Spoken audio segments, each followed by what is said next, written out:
बायबाय बायनानै नों दा मा बुंनो सानो गोदान भिडिअ बयखौ बरायनाय जाबाय आंनि स्कुलाव बोसोननि ब्लग इउटिउब चेनेलाव स' आं दा दै बाना नायफैदों गामियाव माबायदि जायो लामायानो गैला माने खुरखाजोब्बाय आरो दै बानाजों माने बायफ्लंजोब्बाय थांलाय फैलायनि राहामोन जोंना बे लामाया माने सोरबा मानसि सासे लोमजाबा साजाबा थांनो डक्टरनाव लांनो माने जेबो राहायानो गैला बे गामियाव जाबाय दलाफारा गामि चिरां डिस्ट्रिक्ट स' बे लामाया मोनहैयो रनसैताम जानानै रनसैताम जानानै बासुगाव मोनहैयो जोंना माने डक्टरा जाहैबाय रनसैतामाव माने लोमजाबा साजाबा रावखौबो लांनो हाला स' नै माने स्कुल स्टुडेन्टफोराबो थांलाय फैलायनि जेबो हाला आरोना रायजो राजाफ्राबो गासैबो बायजोब्बाय नै टाइम जाबाय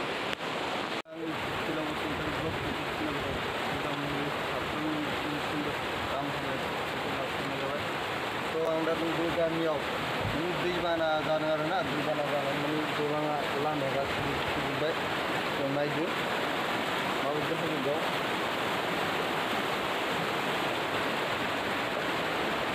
आं दा गामिनि सासे मानसिया जों मिथिना लागोन माबोरै जाखो आदसा दै आं नोंनाव फंसे खोथा सोंनो नागिरदों हा बे दैबानाया बायबाय बायनानै नों दा मा बुंनो सानो दाथ' मा बुंबावनो दाथ' उफाय गैया माबा मोनसे उफाय खालामनांगोन मानि थाखाय लामाया जोंना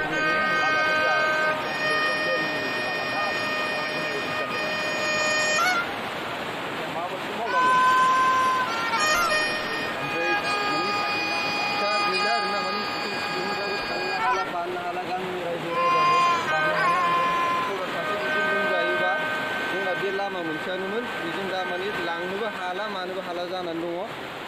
थ' आरो बेल' नङा गोबां जोंनियानो फरायसुलाबो बारनो हाया मानो हाया जानानै दङ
बेसेबांदि खस्थ'नै जोंना आमाया माने साइकेल रुजुननानै लाबोबाय दैबाना बारदों आरो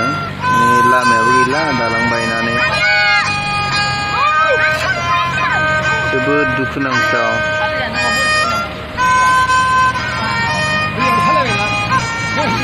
बानबो नांबायसो नै लामायानो गैला